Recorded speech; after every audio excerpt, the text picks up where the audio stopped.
head mask is also a Janjun magnetic arm pad. When I took out this keyboard, it really amazed me. Don't you find this appearance familiar? The most eye-catching feature is this inverted trapezoidal shape. The RGB lightbox is designed. I don't think he can even be called a lightbox. It's just an LED screen. You can adjust parameters in the driver section, and there's also a rhythm mode. Its rhythm pattern moves according to your ambient sounds.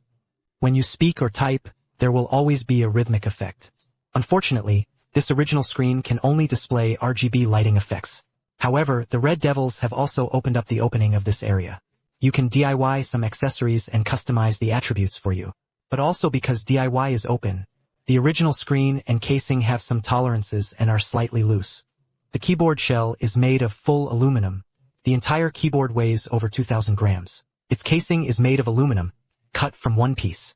Including the irregular lightbox above, the keyboard has a wide variety of line designs. The side also features an inward chamfered groove.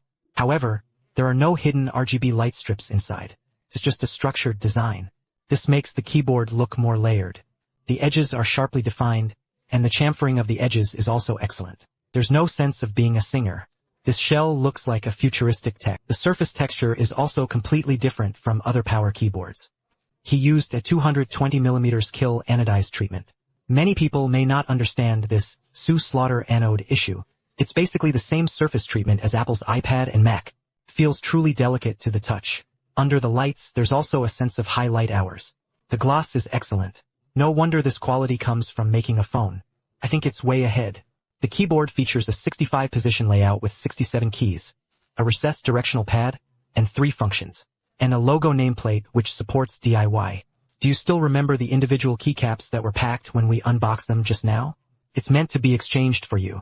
Button cap style original factory put material. This character design is quite large and feels very smooth to the touch. There's hardly any graininess, so the switches are very interesting. Along a folding wing magnetic shaft, this axis is very interesting. It was my first time seeing it too. Inside, there is an X-shaped stand. Like a butterfly, it can hold up the axis. The axle movement is really very small, and the stability is excellent. This shaft is really interesting. There was actually a stand inside.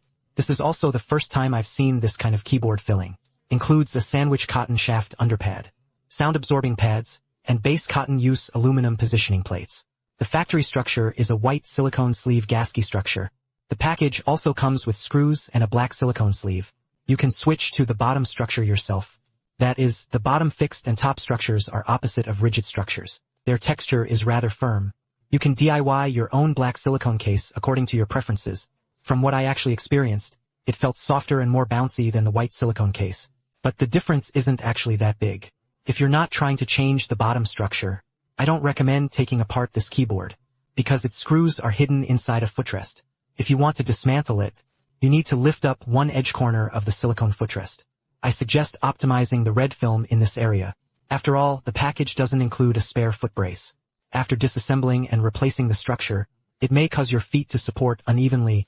This point must be handled with caution. Its keyboard front height is about 21 millimeters. The comfort of typing is genuine.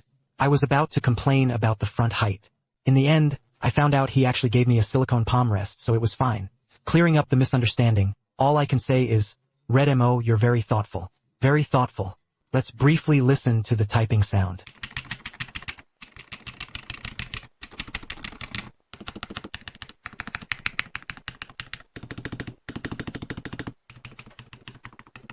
The keyboard has dual-end drivers. This driver is truly eye-catching. No wonder it comes from a background in mobile phones. The aesthetics are still online, and the UI layout and operation logic are all excellent. The Xiaobai driver also comes with 4 built-in preset modes. RT supports a minimum of 0.005 RT drivers, and there is also an intelligent mode inside. Can switch intelligently based on the game you play. RT.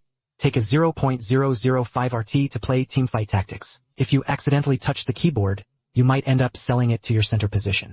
Aren't you going to explode? This feature is quite interesting. In the end, what do you think of the Iceblade magnetic set? This appearance really is a unique magnetic keyboard priced around 1,000 yuan. It seems there really isn't anything that can touch his appearance. I think it's really well done. For other keyboard scenarios, it's also a strong player on the field. Even a cross-row magnetic switch can be made like this. If you're still living off your past savings, that's all for this video. I'm Sancho, so let's do it next time.